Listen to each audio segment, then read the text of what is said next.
नमस्कार। जय माई की। एक सूत्र है जिस सूत्र का नाम है सत्यम परम धीमहि। सत्य तो हर कोई खोजना चाहता है और सत्य हर कोई अपनी दिशा में खोजना चाहता है। जिसके लिए माया सत्य है वो माया में सत्य को खोजेगा और जिसका सत्य माया से परे है वो बुद्धि से परे जाके सोचेगा। सूत्र सत्यम परम धीमहि। क्या है सत्य?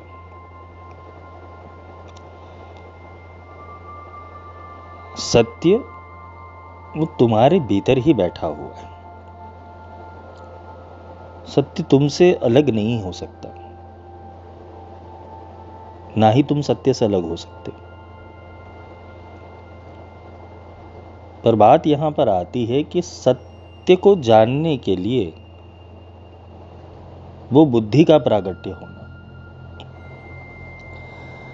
संसार ने बहुत सारे सत्य तुम पर लगा दिए हैं, बहुत सारे ग्रंथों ने तुम्हारे ऊपर सत्य लगा दिए, शास्त्रों ने सत्य लगा दिए, अंधविश्वासों ने सत्य लगा दिए, तुम्हारे खुद के सत्य बन गए हैं।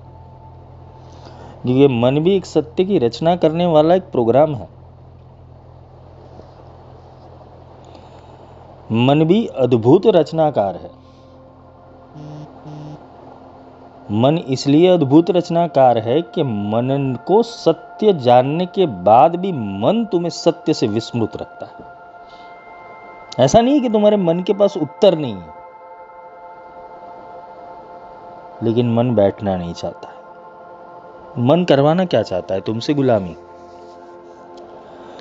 मृत्यु लोक का सेंसर है ये, और मृत्यु लोक का सेंसर तुम्हें पशुत्व में डाल देता है। कौन सा पशुत्व?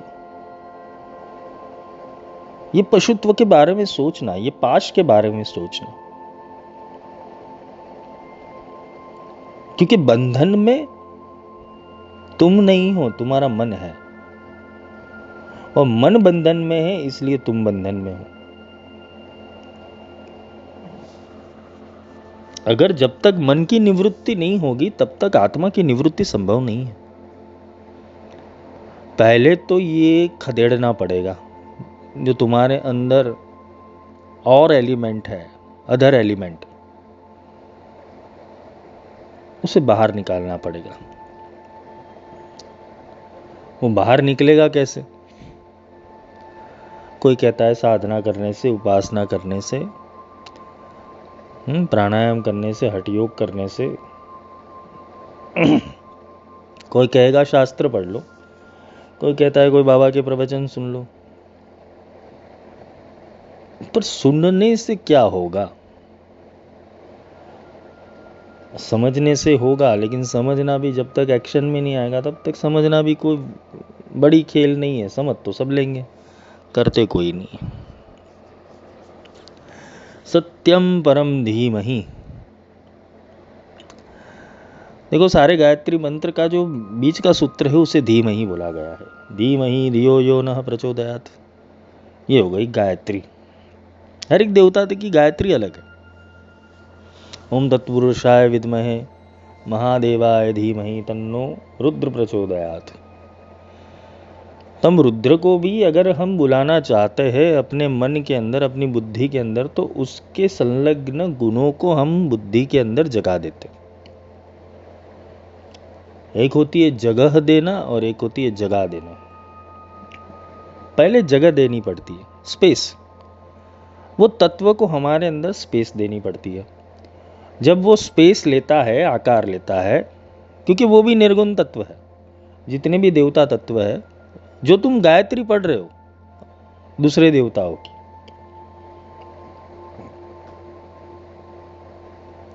उसमें ये समझना उसके गुण को धीमहि, यानी कि अपने अंदर उतारना, अपनी बुद्धि के अंदर उतारना, और फिर उसको आकार देना।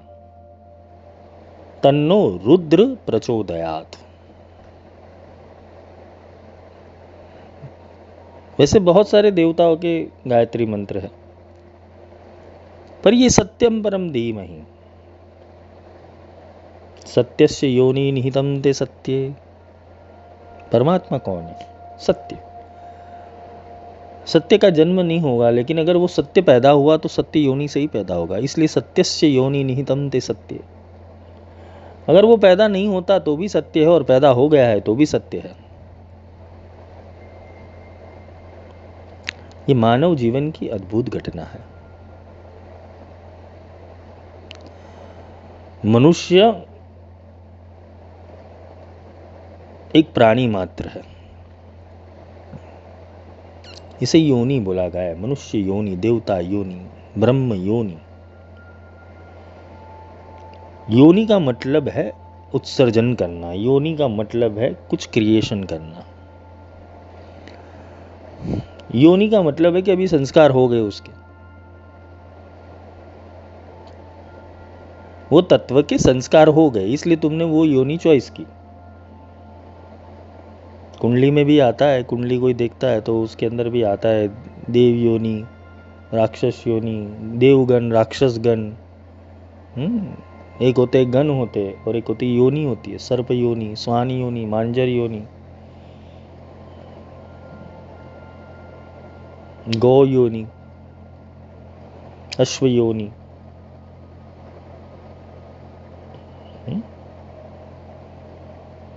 तो योनियां अलग प्रकार की है। प्रधान गुण तो तीन ही है, तीन ही है, मनुष्य, देव और राक्षस। ये बहुत समझने जैसी बात है। तुम गण के अंदर प्रधान कौन से हो, और तुम्हारी योनि के अंदर वो तत्व सत्व, रज और तमस में कितना एक्टिव है, उस प्रकार की कुछ विशेषण और विशिष्ट गुण तुम्हारे अंदर पहले से अवतरित होते। योनि लग जाना यानी कि तुम एक प्रोग्राम में आ गए। अभी तुम देवता योनि को भी दे लो, वो प्रोग्राम हो गया। अभी क्या कर सकते, वो प्रोग्राम को तोड़कर अपनी चेतना को मुक्त कर अपना ट्रांसफॉर्मेशन करवा के देवता से ब्रह्म और ब्रह्म से परब्रह्म योनि की कक्षा में जाने का विधान है, और वो गुरुदेव देते। और बात आती है कहाँ पर देंगे, कौन जाएगा, किस तरीके से जाएगा। तुमने मनुष्यता का ही इतना दृढ़ अभ्यास कर लिया है कि तुम मनुष्यता से बाहर कोई सोच को सोच ही नहीं सकते, कोई विचार ला ही नहीं सकते। इसलिए तुम बिहेव भी मनुष्य जैसा ही करते हो। तुम्हें आसपास जो दुनिया दिखाई देती है, चाहे वो सत्य है कि झूठ है, तुम्हें कोई लेना नहीं, तुम उसके अनुसार ही अपने सत्य असत्य प्रकट करके बैठ जाओगे। सत्यम परम धीमहि। परम सत्य बुद्धि में आता है, कभी कभार आता है, कभी कभी झलक देता है, कभी कभी स्ट्राइक दे देता है। और वो स्ट्राइक देता है तब जाके तुम्हें अपनी अंतरात्मा जो सत्य से प्रकट हुई है, वहां कुछ सर्व संक्षोभन चक्र चलता है, संक्षोभ उत्पन्न होता है वहां पर। जितने भी महापुरुष हुए, ज्ञानी पुरुष हुए, वो संक्षोभ के कारण ही अपनी अवस्था से बाहर आए।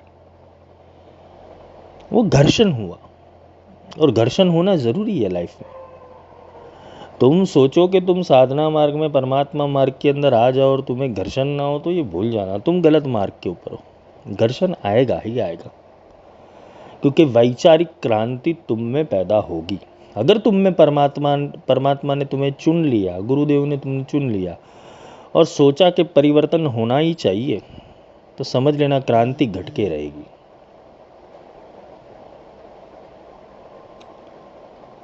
और ये क्रांति तभी घटती है कि जब तुम वो क्रांति को अलाउड करते हो घटने के लिए।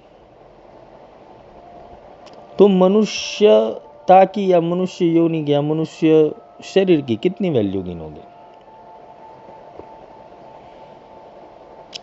हजारों मनुष्य रोज मर जाते हैं, कोई एक्सीडेंट में मर गया, कोई प्लेन क्रैश में मर गया, कोई डूब के मर गया, किसी ने आत्महत्या कर ली, किसी का एक्सीडेंट हो गया, किसी का कुछ ना कुछ हो गया, किसी ने गले के ऊपर चाकू घुमा दिया, मर्डर हो गया।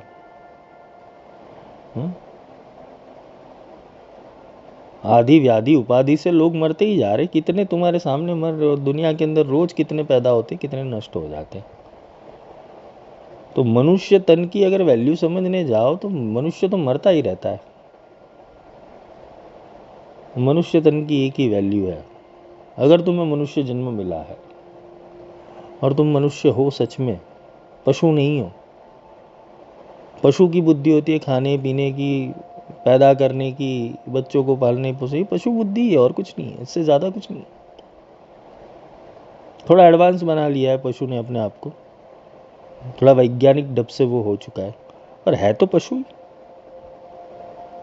तो उसे देवता कब कहेंगे, ब्रह्म कब कहेंगे? जब उसकी बुद्धि का स्तर सत्य के प्रति बढ़ जाएगा,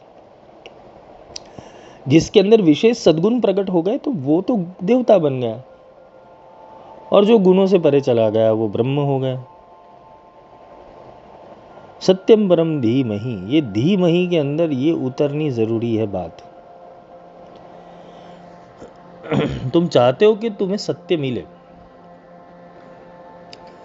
तुम चाहते हो कि तुम्हें सत्य मिले और सत्य से तुम अवगत हो,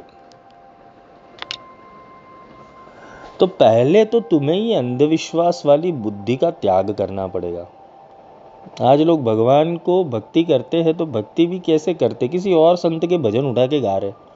अरे भाई, तुम्हें मिल गया तो तुम खुद भजन कर सकते हो ना। अगर तुम्हें सच में परमात्मा मिल गया तो तुम खुद उसका भजन बनाओ। तुम दूसरों के भजन क्यों गा रहे हो? दूसरे की लिखी हुई गीता क्यों पढ़ रहे हो? दूसरे के लिखे हुए शास्त्र क्यों पढ़ रहे हो? आज ही किसी का फोन था सुबह, ऐसे नाम तो बताना नहीं चाहिए और मैं बताऊंगा भी नहीं नाम उनका, पर ताज्जुब लगा कि हमारे धर्म के जो मूल संचालक है उनकी पीठ से ये संवाद आया कि हम तो प्राप्त करना चाहते हैं पर हमें उस हिसाब का एजुकेशन सिस्टम नहीं मिल रहा है। हम तो 20 साल 25 साल से साधना कर रहे, भगवती समझ में नहीं आ रही, ना भगवान समझ में आ रहे, ना शक्ति समझ में आ रही, ना ऊर्जा समझ में आ रही है। 15 साल से जो साधना कर रहे हैं वो आपके 1.5 साल के अंदर आपके लेक्चर से समझ में आ गया। तो समझ में क्यों आया और किस वजह से आया? वो भगवती नहीं चाहता। और बात यहाँ पर आती है कि क्या क्रिया कर्म में फंसना और क्रिया कर्म को सही दिशा में ले जाना वो एक ब्राह्मण का कर्तव्य होता है, एक धर्माचार्य का कर्तव्य होता है। यहाँ कोई संप्रदाय या मार्ग की कोई निंदा त्रुटि नहीं है। यहाँ बात आती है कि जो खोज कर रहा है उससे साधन नहीं मिल रहा है। उन्होंने मुझे भी प्रश्न पूछा कि आप क्यों इतने गोपनीय रहते, आप बाहर प्रकट कब होगे? मतलब प्रकट करने की ज़रूरत ही क्या है? कुआं प्यासे के पास आता है या प्यासा कुएं के पास जाता है? प्यासे को कुएं के पास आना पड़ेगा। और मैं करता ही नहीं हूँ तो मैं चलाऊँ क्यों? ज्ञान मेरा है ही नहीं और मैं इतना ज्ञानी भी नहीं हूँ, मुझे कुछ बातें याद भी नहीं रहती है। कल क्या बोला हूँ वो आज पता नहीं, आज क्या बोलूँगा कल पता नहीं होगा, क्योंकि मेरे से नहीं हो रहा है। मैंने वो सिस्टम को समझ लिया है, वो सत्यम परम धीमहि के सूत्र को जीवन में अपना लिया है और उससे वो चीज़ मुझे मिल रही। तो मैं तुम्हें सूत्र दे सकता हूँ जीवन के अंदर, और वो सूत्र से तुम्हारा फॉर्मूला, तुम्हारी सिस्टम, तुम्हारा प्रोग्रामिंग बदल सकता हूँ। मैं सिर्फ बदल दूंगा, उसके लायक बना दूंगा। पात्र बनाना वो गुरु का काम है। फिर तो जो अंदर बैठा है वही तुम्हें मिलने वाला है, कोई बाहर से लाना ही नहीं है। कोई भगवती बाहर से नहीं आएगी, भीतर से आएगी। और बाहर से भी आएगी, जो जो तुम्हारा विजन होगा वैसे ही आएगी। पर तुम्हारी इंद्रियों की एकाग्रता इतनी क्या प्रखर है कि वो स्वरूप को पकड़ पाए, क्योंकि स्वरूप निर्माण भी एक घटना है। इतने सारे रुद्र के स्वरूप बन गए, इतने सारे भैरव के स्वरूप बन गए, इतने सारे देवी के स्वरूप बने कैसे? हम तो कहते हैं ऊर्जा एक ही है, शक्ति एक ही है, तो इतने स्वरूप बने कैसे? ये है कंसंट्रेशन का थियरी, ध्यान। और ध्यान को भी एक बार विलीन करना पड़ेगा स्वरूप पे। प्रागट्य के बाद स्वरूप के अंदर स्थिर नहीं होना है, क्योंकि तुम आकार में फंस जाओगे फिर। और आकार में फंस गए तो तब तक तुम आना जाना लगा रहेगा। जब तक तुम आकार की परिभाषा को समझते जाओगे तब तक आकार में आते रहोगे। तुम्हारे लिए भगवान फिर पृथ्वी लोक के ऊपर रहने वाला बन जाएगा, चाहे ही तुम एलियन क्यों ना बन गए हो। बहुत कॉम्प्लिकेटेड चीज़ है, समझ लेना। ये थॉट, ये विचार, तुम्हारा प्रैक्टिसेस, तुम्हारे वाइब्रेशन। कोई लोग कुछ भी वाइब्रेशन उठा लेते, कुछ भी प्रैक्टिस उठा लेते हैं और एक शॉर्ट टर्म कोर्स कर लेते हैं। 5 दिन में श्री विद्या सीखो।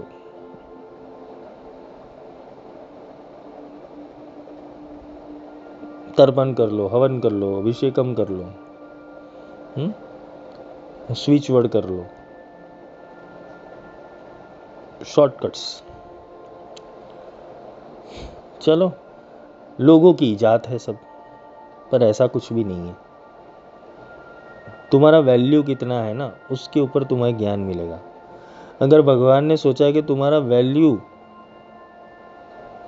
प्रधानमंत्री लेवल का बनाना है तो तुम्हें उस लेवल का नॉलेज देगा। चपरासी के नॉलेज से क्या ही करोगे तुम?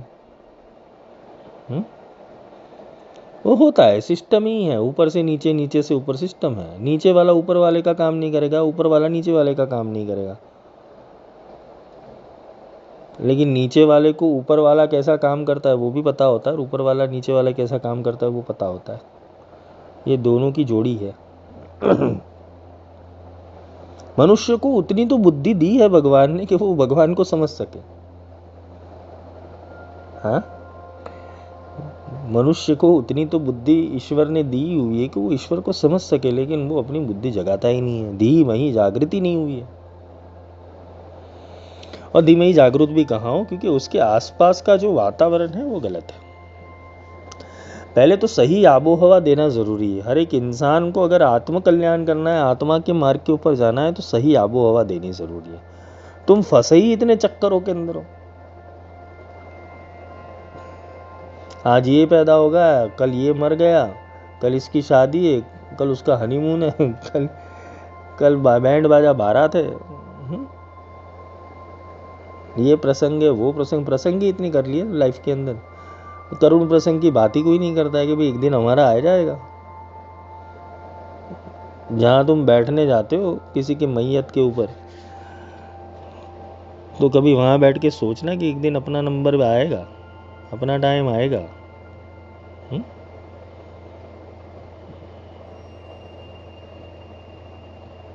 सोच लगाना वहाँ पर।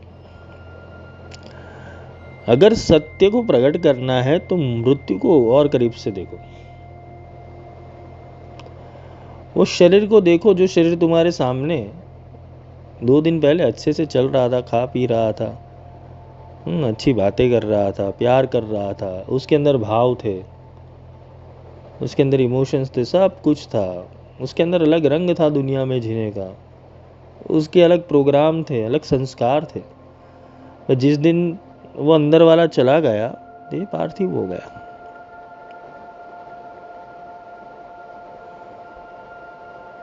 देह निष्क्रिय हो गया, चेतना चली गई। चेतना गई कहाँ? चेतना गई कहाँ? तो चेतना को ड्राइव करने वाली चीज क्या होगी? चेतना तो निकल गई शरीर से, जिसे हम बोलते हैं कि भूत बना, प्रेत बना, पितृ बना। हम अलग अलग इतर योनियों की भी बात करते, जिन्नात बना, डाकन बनी, चुड़ैल बनी। ये बन गए, पर क्यों बने? कोर क्या था? मनुष्य जन्म मिला, कभी सुधरने का मौका भी भगवान ने दिया होगा? ऐसा नहीं है। भगवान हर रोज किसी ना किसी घर के ऊपर बेल तो बजाता ही है, रोज बजाता है। जाग जाओ। कोरोना आया, साथ में बेल बजाए थे भगवान ने। कब जाग जाओ, बहुत हो गया। पर हमें उस दिशा में तर्क लगाना, बुद्धि लगाना जचा नहीं। भूकंप भी आए, सुनामी भी आई, हर दिन देखते कि काल कैसा नाच नचा रहा है, फिर भी हम वो काल के अधीन चलते रहते निश्चिंत होकर। मैं ऐसा नहीं कह रहा हूं कि डर के जियो, मैं ऐसा कह रहा हूं पूर्व तैयारी कर लो कि जब वो स्थिति बने जीवन के अंदर तो निकलने में आसानी हो जाए।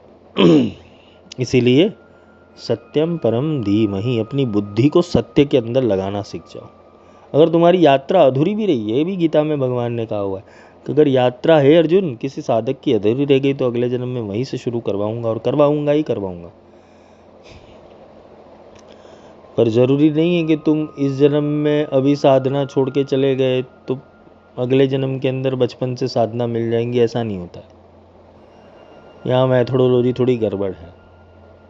शुरू होगी, पर कैसे होगी? आबो हवा मिलने के ऊपर, वातावरण मिलने के ऊपर। हर एक के अंदर परमात्मा का बीज, उसकी सत्संग, उसकी साधना, उसकी आत्मशक्ति पड़ी हुई है, पर एटमॉस्फियर नहीं मिला तब तक उसके भीतर का तत्व जागृत नहीं होगा। वो तत्व जागृत कैसे होगा? उसकी बुद्धि से। सत्यम परम धीमहि। और जो बुद्धि से जागृत होता है उसको अपने आप सब कुछ पता चल जाता है, फिर वो कभी रुकता नहीं है फिर। और तुम्हें सूत्र, गुरु जो सूत्र देगा वो बहुत कम सूत्र देगा, वो इतने प्रपंच नहीं करवाएगा तुमसे। गुरु का काम उद्धार करना है। कोई बच्चा पीड़ित है, कोई पीड़ा में है, कोई व्याधि में पड़ा हुआ है। मनुष्य जन्म एक व्याधि है सबसे बड़ी। क्या गुरु के पास इतना समय है कि तुम्हें इतना सिखा पाएंगे? अगर तुम्हारे पास इतना समय कि तुम्हें सीख पाओगे? समय ही नहीं है। चलो गुरु तो फ्री बैठे होते रहते, ये काम ही होता है कि आध्यात्मिक चर्चा चालू रहे पूरे दिन। पर क्या तुम्हारे पास इतना समय है?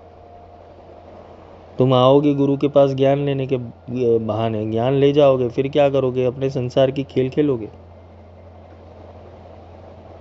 तो संसार के खेल खेलने के अंदर प्रॉब्लम भी नहीं है। संसार का खेल भी ज्ञानी बन के खेला जाए तो अच्छा है। वहां तुम जाके अज्ञानी बन जाते हो और अज्ञानी बन के वापस गुरु के पास आते हो, गुरु जी ये प्रॉब्लम हो गया। गुरु जी बोला कि भाई आत्म संस्कार मैंने दिए हुए, आत्मा के हिसाब से चलो।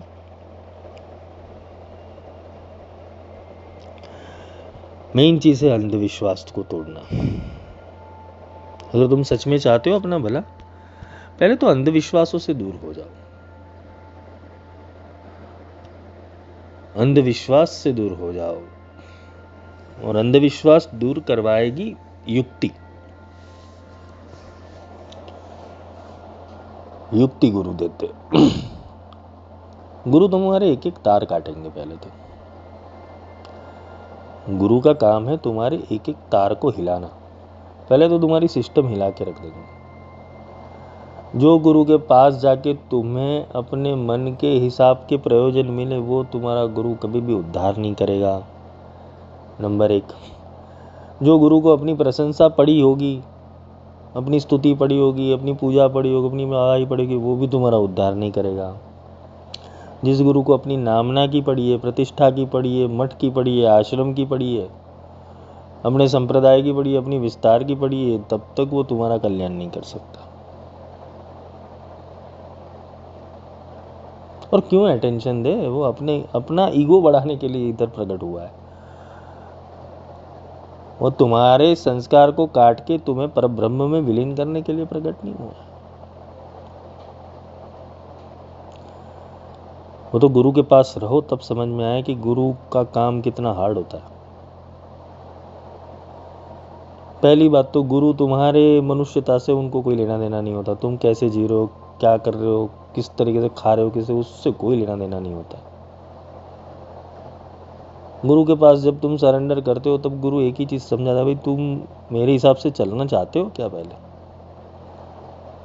तुम्हारा कुछ भला हो जाए, तुमने हाँ बोल दी और फिर गुरु अपनी घड़ाई के ऊपर आ जाते, चलो घड़ना शुरू करते, आधी घड़ाई में लोग भाग जाते। तो समझ में नहीं आती है, क्योंकि यहाँ आत्मज्ञान प्राप्त करोगे, वहाँ संसार और माया दोनों ही डिस्टर्ब करना शुरू कर देगी तुम्हें। तो भी गुरु अपनी शक्ति से, अपनी आराधना से, अपनी भक्ति से कुछ ना कुछ अंश दे देते कि भी तू सरवाइव कर ले, कोई चिंता नहीं।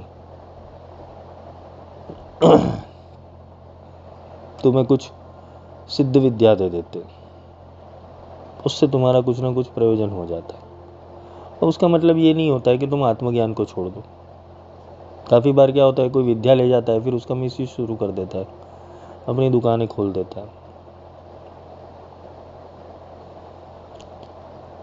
तो गुरु के लिए भी बोला है कि गुरु के लक्षण भी क्या होने चाहिए, शिष्य के लक्षण भी क्या होने चाहिए। गुरु भी पात्रवान होना चाहिए और शिष्य भी पात्रवान होना चाहिए।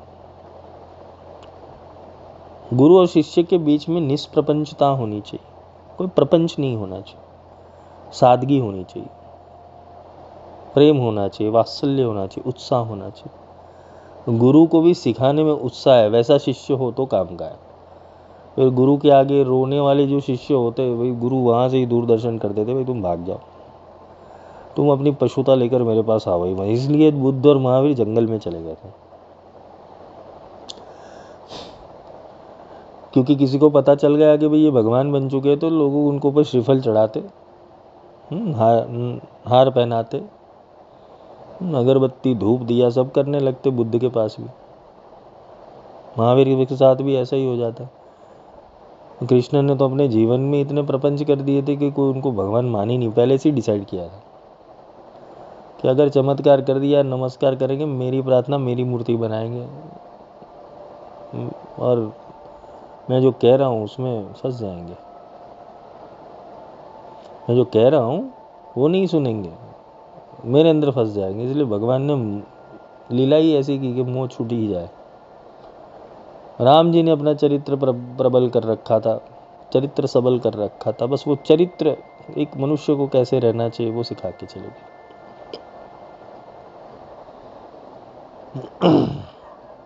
जब तुम सत्य के पास चले जाओगे या सत्य तुम्हारे पास आ जाएगा, समझ लेना तुम दुनिया से अलग होने की तैयारी कर रहे हो। एक नई दिशा, एक नई ऊर्जा, एक नया जीवन तुम्हारा स्वागत करेगा। और जहाँ तुम्हारी पुरानी सारी पैटर्न्स तोड़नी पड़ेगी तुम्हें, एक एक करके। जो भी तुम्हें प्यारी लगती है, जो भी तुम्हें लगता है कि मैं इसके बिना नहीं जी सकता हूँ, ये नहीं कर सकता हूँ, वो नहीं, मैं तो ऐसे ही चलूँगा, मुझे तो ये खाने में यही अच्छा लगेगा, मैं ऐसे ही रहूँगा, मैं अपने शरीर को ऐसे ही रखूँगा। गुरु सारी चीज़ों को तहस नहस कर देते, क्योंकि गुरु का काम है सफाया करना। क्योंकि गुरु के पास कोई आ जाता है, वो असाइनमेंट होता है, जल्दी तैयार करो भाई, अपने पास समय कम है। क्योंकि गुरु को एक मूर्ति थोड़ी बनानी है, बहुत सारी मूर्तियों का ऑर्डर आ गया है, तो हर एक मूर्ति को बनानी पड़ेगी, समय बहुत लग जाता है। इसलिए बार बार सूत्र को समझना कि सत्यम परम धीमहि, सत्यम परम धीमहि, सत्यम परम धीमहि, धीमहि धियो यो नः प्रचोदयात्। मैं बन जाऊं, वो गुण को धारण कर लूं और वो गुण को आकार में ले आऊं, तो रुद्र तो तुम स्वयं ही हो। एकदंताय विद्महे वक्रतुंडाय धीमहि तन्नो दन्ति प्रचोदयात्।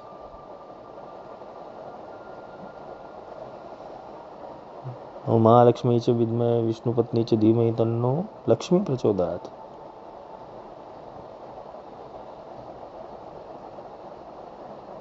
विष्णुपत्नी च धीमहि,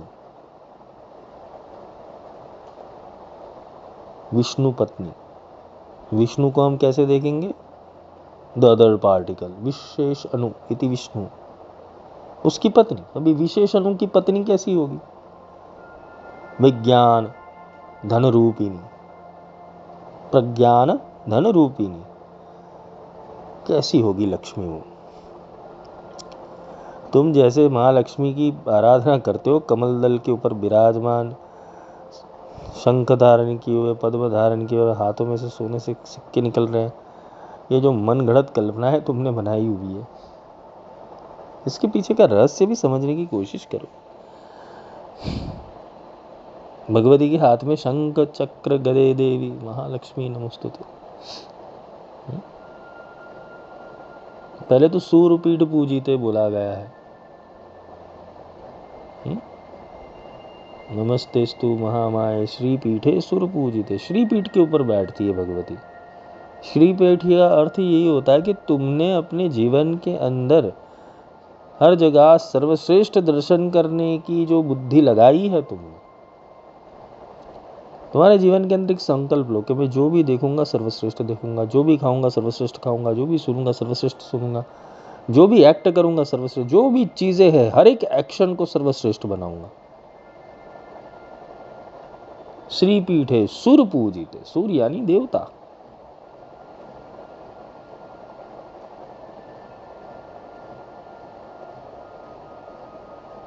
शंख चक्र गदा पद्मे महालक्ष्मी नमोस्तुते। पर वो आती कहां से? पहले तो तुम्हारे अंदर वो विज्ञान प्रकट हो। धन अलग चीज है, लक्ष्मी अलग चीज है। धन लक्ष्मी का एक पार्ट है। महादेवी लक्ष्मी का एक पार्ट धन है। ये श्री देवी ऐश्वर्य की देवी बोला गया। ऐश्वर्य यानी कि उसके पास सब कुछ है, वो चाहे तो सब कुछ बना सकती है, उसमें से एक धन है, इसलिए उसको संतान लक्ष्मी भी बोला गया है, धन लक्ष्मी भी बोला गया है। विद्या लक्ष्मी भी बोला गया है। लक्ष्मी लक्ष्य प्राप्त, इसे लक्ष्मी ही लक्ष्य प्राप्त करवाने वाली शक्ति लक्ष्मी होती है। अगेन बात आ गई सत्यम परम धीमहि। तुम किस एंगल में देवता को देखते हो? तुम्हारी सुरती देवता के धन के ऊपर है तो देवता धन देंगे। तुम्हारी सुरती देवता के यश के ऊपर है वो यश देंगे। तुम्हारा देवता कैसे तुम्हें कार्य देगा, उस प्रकार के गुणों को तुम्हें धारण करना पड़ेगा।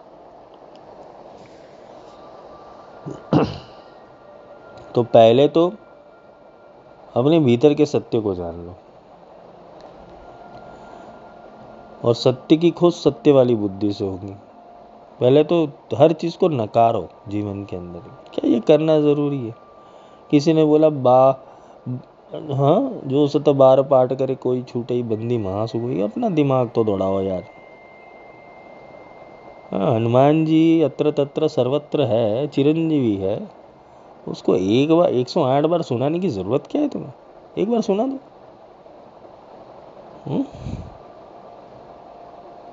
तो अंधविश्वास से दूर हो जाओ। सत्य वाली बुद्धि, सत्य यानी कि मैं पहले तो समझ लूं, 108 बार चिंतन करूं कि हनुमान चालीसा में लिखा क्या है।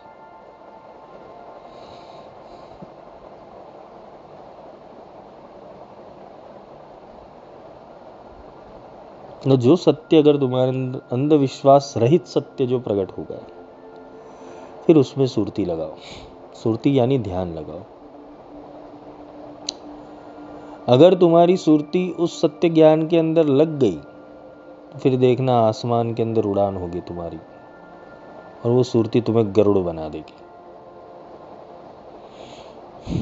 यानी तुम्हारे मन के आंदोलन, तुम्हारी फ्रीक्वेंसी इतनी हाई हो जाएगी कि तुम्हारे अंदर वो मेधा शक्ति, वो प्रज्ञान ब्रह्म तुम्हारे अंदर उतरने लगेगा।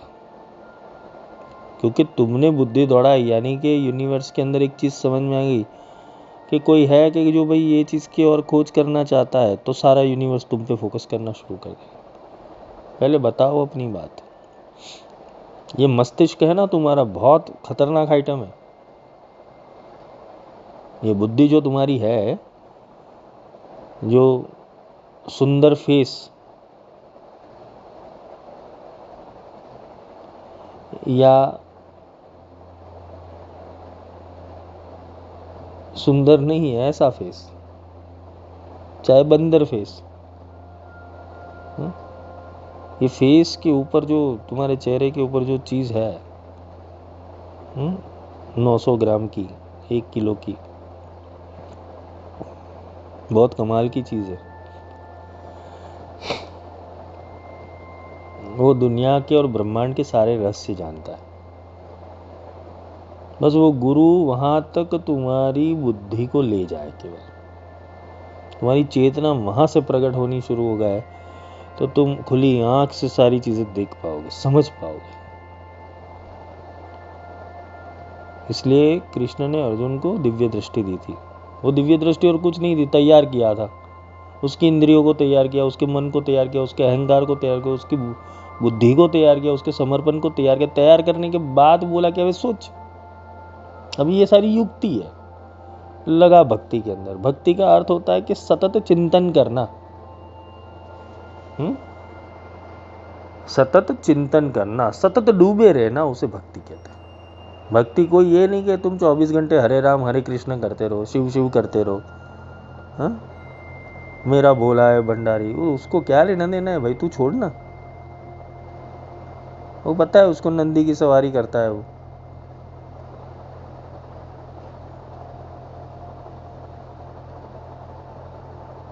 माता मेरी अर्जी सुन लो, मैं दुखियारा दीन दयाला तेरे चरण में आया। माता भी बोले कि सुखी हो क्या ना भाई, कि दुखी होके क्यों मिलता है, हर कोई दुखी होके क्यों मिलता है। भगवान भी कभी कभी सोचता है ना, कोई यार संपूर्ण सुखी आता ही नहीं मेरे पास आनंद करने के लिए। भगवान हमेशा सच्चिदानंद घन पर ब्रह्म परमात्मा, वो हमेशा सोचता है कोई सुखी इंसान तो आए मेरे पास बैठने के लिए। यार कोई दुखी आता है, दुख रोने के लिए आता है, सुख रोने के लिए क्यों नहीं आता। अरे भगवान जाने दो, आपकी कृपा से बहुत सारा धन दौलत पड़ा हुआ है, क्या ही करें। बहुत सारा बैंक बैलेंस पड़ा हुआ है, भगवान क्या ही करें। इतनी सारी गाड़ियां है, तो गाड़ियों को मैंने आज मेरे नौकरों को दे दी 3-4 गाड़ियां। भगवान इतना पैसा है, कोई ऐसी बातें करने जाता है भगवान के पास? नहीं। अभाव वाली बुद्धि लेके जाओगे तो अभाव प्राप्त ही करके आओगे। भगवान को बोलो थैंक यू, तूने मुझे मस्तिष्क दिया 1 किलो का, 1.5 किलो का, जिसके पास जितना हो उतना। भगवान को बोलो भगवान very thank you very much, मुझे बुद्धि योग दे दिया, मैं सोच सकता हूँ। तो मेहरबानी करके फालतू की सोच मत लगाना, फालतू के तर्क मत लगाना, उसकी ओर ले जाए वैसा चिंतन करना। अगर तुम्हारा चिंतन उसकी दिशा में है तो वो भक्ति है। इसलिए बोलते ना, भज गोविंदम मूढ़ मदे। गोविंद यानी के गोविंद, गो यानी इंद्रिया, इंद्रियों का इंद्र यानी आत्मा। भज गोविंदम मूढ़ मदे, वहां कृष्ण की बात नहीं की, कृष्ण का पद, कृष्ण को किस संज्ञा से बताया गया है वो बताया है कि गोविंद। गोविंद का अर्थ होता है जो इंद्रियों का इंद्र है, आत्मा, राजा।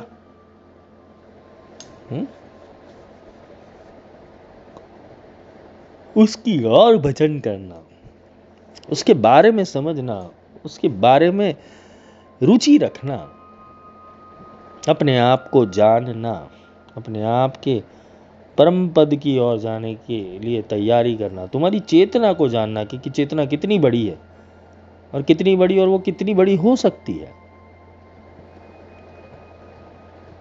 तुम यूनिवर्स के एक्सट्रीम लिमिट तक भी जा सकते हो और शून्य में भी जा सकते हो, इट्स अपॉन टू यू। वो तुम्हारी थिंकिंग के ऊपर होता है, तुम्हारी विचारधारा के ऊपर, कितने विचार दौड़ा सकते हो, दौड़ाओ। पर कैसे? स्थित प्रज्ञ होकर। कभी कभी क्या होता है कि जब ये वाणी आती है भगवती की,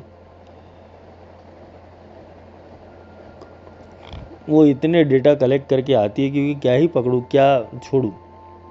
वो प्रवाह तो ऐसा है कि इसके अंदर एक बार डूब गए, प्रवाह पावित स्थले, प्रवाह पावित स्थले, ऐसी हालत हो जाती।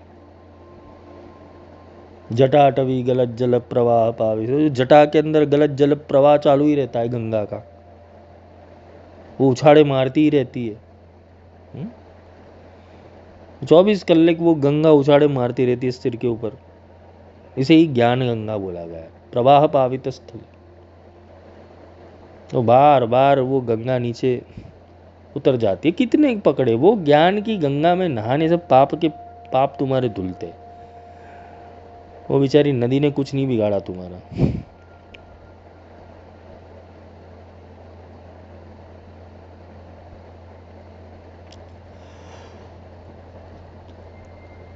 सत्यम परम धीमहि। सत्य की धारा के अंदर जब सुरती लग गई तो वो तुम्हें गरुड़ बना देगी, और गरुड़ तुम्हें बनना ही पड़ेगा। और गरुड़ बनने के लिए तुम्हारे पुराने पंखों से उड़ान नहीं होगी, यानी तुम्हारे पुराने बिलीफ सिस्टम से तुम उड़ नहीं पाओगे। तुम्हें नई बिलीफ सिस्टम देनी पड़ेगी, और बिलीफ सिस्टम नहीं बन रही है तो तुम्हें कुछ आधार दिया जाएगा। ठीक है, गुरु की परीक्षा यहाँ पर होती है कि गुरु कौन सी ट्रिक से उसे आधार दे दे वो शिष्य को, क्योंकि तर्क देना ज़रूरी है। वो पंख देना गुरु का ही काम है कि उसके लिए कौन से एलिवेटर वाले पंख बनाए, स्टील के बनाए, मेटल के बनाए, स्टील के बनाए, प्लास्टिक के बनाए, कौन से पदार्थ से उसके पंख बनाए जाए वो देखना पड़ता है कि कितना ऊंचा उड़ेगा ये। और फ्यूल भी भर के देते हैं, चलो थोड़ा ऊँचो उड़ के दिखाओ। फिर रॉकेट लेके जाएगा, ऊपर देख के दमदमा के रॉकेट लेके जाएगा और सोचेगा कि चले, हाँ क्या स्पेस में से थोड़ा हाथ निकाल के देखो जरा विंडो में से, कैसा लगता है। अरे भाई तुझे क्यों करनी है ये सारी चीज़ें, तू उड़ शांति से। उड़ान के लिए तैयार रहना, गुरु फ्यूल देते हैं। पर जब तक पात्रता नहीं बनी, जब तक तुम्हारी पात्रता नहीं बनी, पंख नहीं दिए जा सकते। क्योंकि बिना पात्रता अभ्यास की हुए पंख दे दिए, तुम आसमान में उड़ने से अच्छा तुम आसमान में दूसरे जो पक्षियाँ उड़ रहे हैं उनके साथ युद्ध करने चले जाओगे, देखो मैं कितना ऊंचा उड़ सकता हूँ। वो पुराने पंखों का त्याग भी तुम्हें ही करना पड़ेगा। भजन तब लग जाता है जब सुरती लगी हो। तुम जिस भजन की बात कर रहे हो, भजन तब लगता है जब सुरती लगी हो। सुरती यानी चिंतन, ध्यान करना। और हरे राम हरे कृष्ण शिव शिव शंकर शंभो, जय माँ लक्ष्मी जय माँ दुर्गा, वो वाले भजन नहीं भाई। भजन जो भगवान को समझे, भगवान के गुणों को समझे, भगवान के साकार निराकार आकार स्वरूप को समझे, भगवान के विशेषणों को समझे, भगवान के भीतर की ऊर्जा को समझे, भगवान के भीतर के भाव को समझे, उस भाव के प्रति सतत चिंतन करना। और वो चिंतन करते करते करते तुम्हारे अंदर से जो गीत निकलेगा, संवाद निकलेगा, वो भगवान का भजन है। और वही भजन के अंदर कंटिन्यूसली रमे रहना।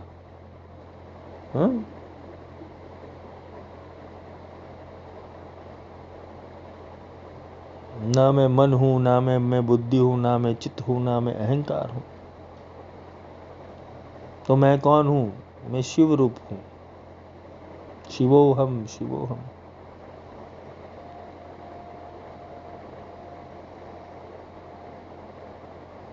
तो आज के लिए इतना ही। भजन की परिभाषा समझना, ये सिर्फ आज एक थॉट आए थे तो मैंने बोला शेयर कर दे।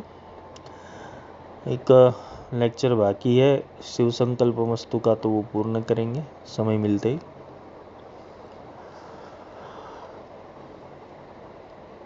आध्यात्मिक जर्नी के अंदर, आध्यात्मिक यात्रा के अंदर रुकना मत। और अगर सुरती जग गई तो फिर रुकना मत, दौड़ते रहना। दौड़ अंत ना देख अनंत, माँ कर अधवच शिशु अंत। अंत देख, दौड़ अंत के तरफ जाना है तुम्हें, पर अंत कितना लंबा है, अनंत तक है। दौड़ अंत ना देख अनंत, अनंत को देखेगा तो थक जाएगा, पर अंत देख। तुम्हारे पास कितना समय बचा हुआ। दौड़ अंत ना देख अनंत। तो जितना दौड़ेगा उतना तो कटा जाएगा रास्ता तेरा। पर शुरुआत ही नहीं करोगे, बैठे रहोगे डर के मारे, क्रोध के मारे, संसार के मारे, संस्कारों के मारे बैठे रहोगे तो तुम्हारा कल्याण नहीं होगा। अंधविश्वास के मारे, जो व्रत नहीं छोड़ सकता, उपवास नहीं छोड़ सकता, तीर्थ भ्रमण नहीं छोड़ सकता, जो वेशभूषा नहीं छोड़ सकता, वो ब्रह्म ज्ञान का अधिकार, वो ब्रह्म ज्ञान प्राप्ति नहीं कर सकता, वो ब्रह्म ज्ञानी कहलाता ही नहीं है। कपड़े से, तिलक से, वेशभूषा से कोई ज्ञानी नहीं बनता है।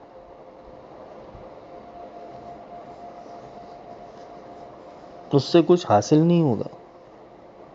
वो तो जो जागृत है, जिसके अंदर बैठ के बोल रहा है, वो वाणी है। अभी वाणी को तुम कितना भी सजाओ धजाओ, वाणी वाणी रहती। मोल करो तलवार का, पड़ी रहने दो म्यान। म्यान को कितनी भी सजा लो, म्यान तो लड़ने में काम नहीं आने वाली। लड़ने का काम तो तलवार का ही है। वैसे ही सतपुरुष के लक्षण और साधु पुरुष के लक्षण एक ही लक्षण है कि उसका साधुता क्या, ज्ञान कितना है।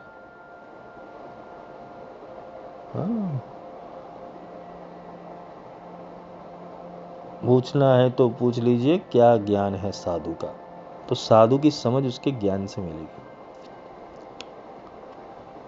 तो तुम्हारे अंदर साधुता प्रकट हुई कि नहीं, तुम्हारे अंदर ज्ञान प्रकट हुआ कि नहीं। और नहीं हुआ है तो भगवती करे तुम में ज्ञान प्रकट हो। पहले ज्ञान प्रकट हो, फिर बुद्धि प्रकट हो, फिर धीमहि जागृत हो, और फिर भगवती तुम्हारे अंदर आए, भगवान तुम्हारे अंदर आए। और भगवान तुम्हारे अंदर आके लोगों का कल्याण करे। खुद का तो करे ही करे, औरों का भी करे। ऐसा कुछ बनना है। भगवान थे, भगवान बनना है, तो बीच में क्या रह गया? भगवान ही रहा है, वो विस्मृत हो गया है, उसको जगाना है। जय माई की।